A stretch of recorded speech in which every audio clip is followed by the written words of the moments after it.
older, it gets harder and harder to get out of the pews. You know, driving over this morning, one of the things that we purposed was that we could rejoice in Dad's life and really enjoy him. I mean, there's nothing about this service should be somber, because my dad enjoyed life, he loved life, he laughed through life, regardless of circumstances, whatever. My dad loved life. I don't know how you really celebrate 93 years in a few moments, but we just want to come right now and talk about Dad, and it's hard to talk about Dad and not talk about Mom, but we just want to, you know, as I say, celebrate their life. Dad was raised as the son of a Methodist preacher. We called his Henry Grady May Sr. and Edith Little. We called them Pop and Nana. And while he was growing up, they moved from town to town, and so he got to see it, you know, a lot of North Texas area.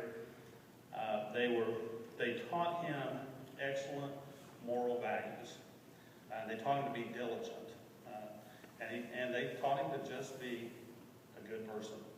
And I don't know a better way to say that, because every time I talk to him, either Dad paid a whole lot of people off, or because everybody, or he really is a good person, because everybody I talk to tells me how much they love Dad.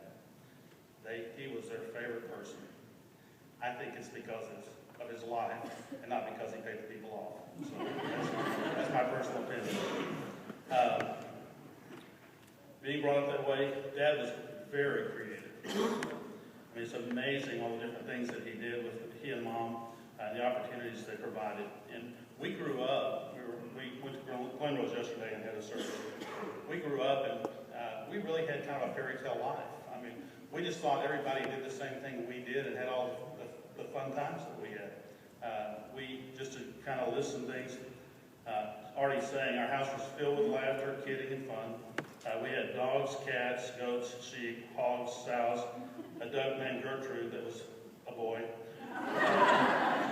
horses, cows, 8,000 chickens, and one rooster named Pete. When we were in elementary school, we drove tractors, trucks, we had a Volkswagen, we had go-karts, and we rode them all over the farm.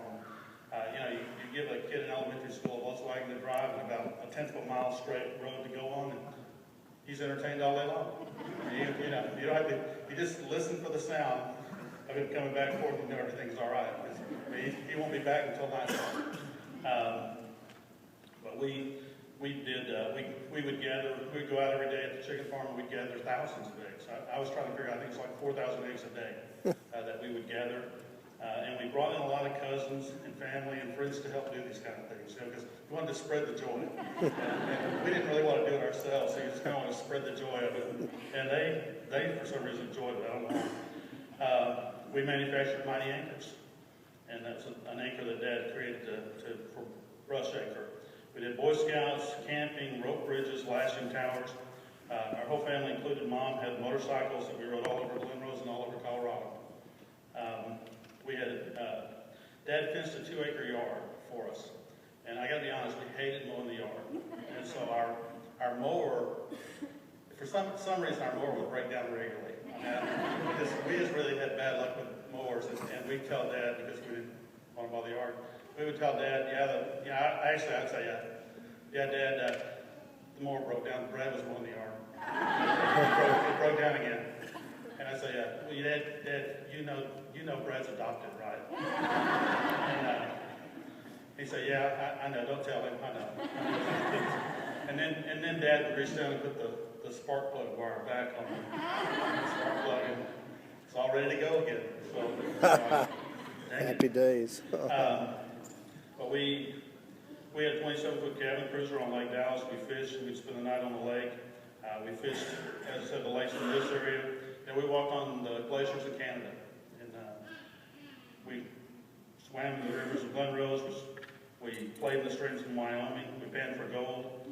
We dug for rubies in Colorado. We rafted down to the Arkansas River. We shot pistols, rifles, BB guns, killed thousands and thousands of clay pigeons. We may have killed some rats, possums, and skunks, and other things, but we're not sure how long the statute of limitations runs, so I'm not really going to admit that we did that, but there's a possibility. that happened. We reloaded our own ammo. For holidays, we had a lake house that we'd go to, and our whole family would go there, and we would celebrate it and eat meals together and just rejoice as a family.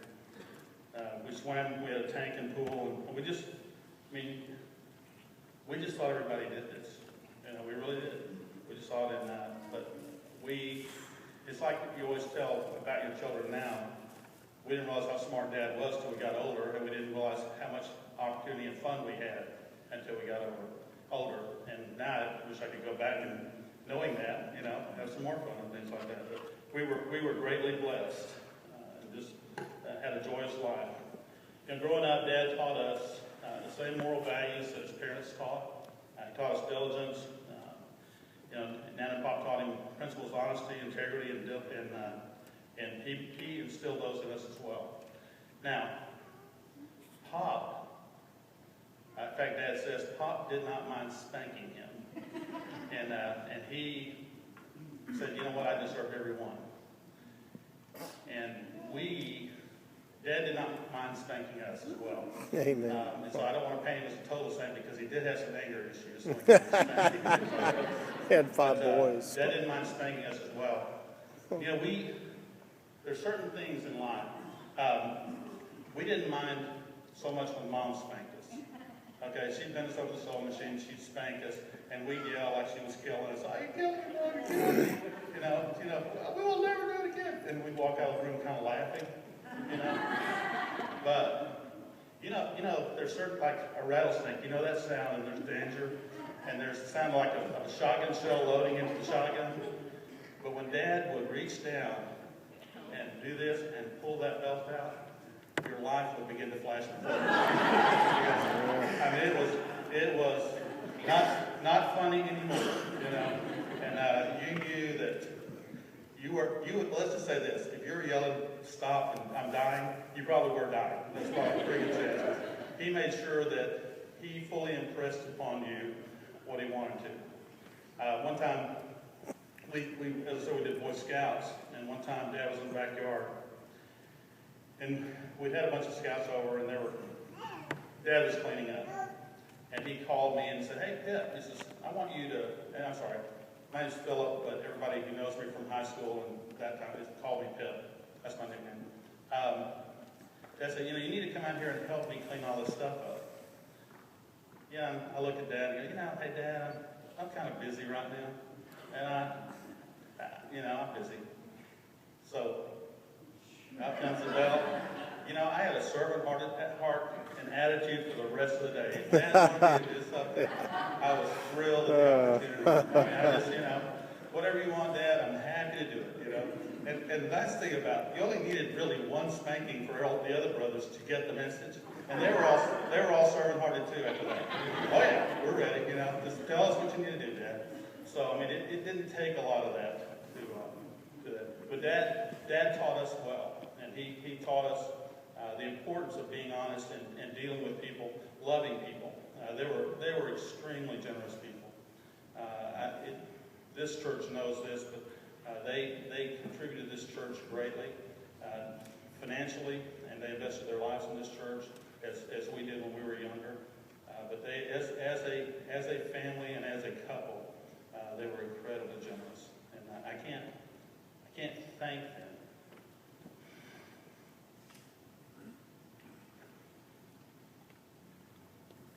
I can't thank them enough for teaching us that, for teaching us to be unselfish. Amen. Because it changes the people around you, and it blesses the people around you. Somewhere I know exactly. One day, my parents started the trailer sales, and there was a lady named Pip May who came by to see them. And Pip May is not related to us. She came by to see them, and she told them about this park called Odell Park. It's in Glen Rose, Texas. And as a family, we began to travel to Glen Rose. And many of you have been to Glen Rose with us, enjoyed it. We went down there. We fell in love with the May family down there. And we enjoyed the park. Again, we took the motorcycles. We went swimming, swam in the river. We did all the things that that you could just go and enjoy and do. And and it's because our family and our mom and dad specifically provide us the opportunity to do those things. And Dad and Mom fell in love with Glenrose. And it seems like no matter where we traveled, we would take extensive vacations all over the United States. It seemed like no matter where we traveled, all the roads seemed to lead back to Glenrose. In 2000,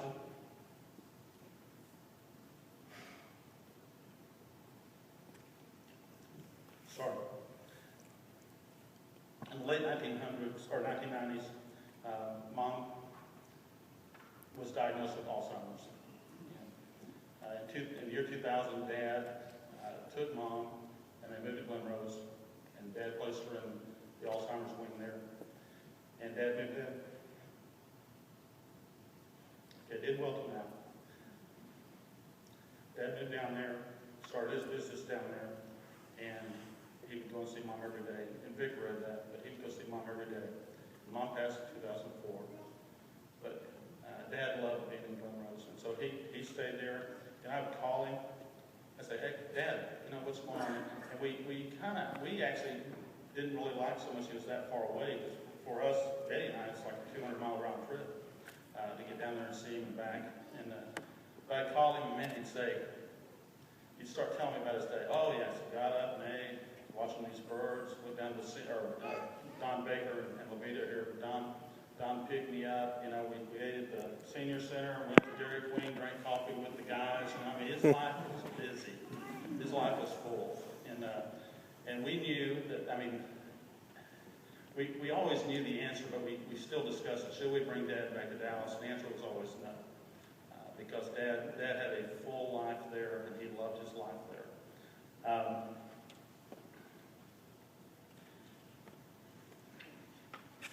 Just recently, and I said Dad a lot, until about 2 months ago, Dad was very vital. And then he had a medical issue about 2 months ago and went to the hospital. And in that time frame, he developed pneumonia. He was diagnosed with cancer.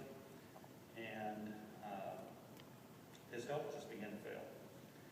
And so we began to go down there and see him. And I'll take a moment. I know that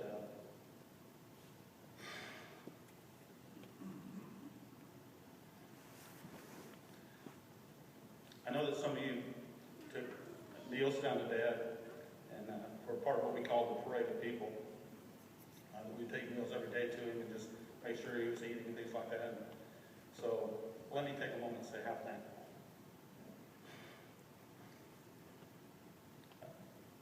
We really are.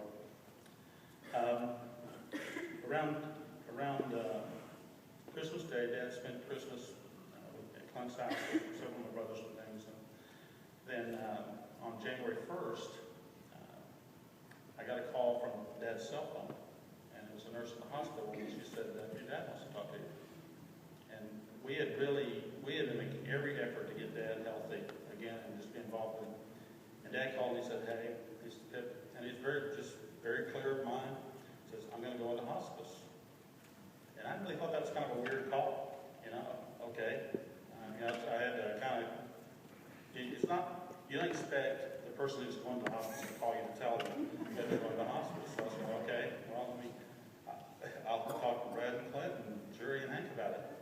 I'll get back with that. So anyway, he called and said that.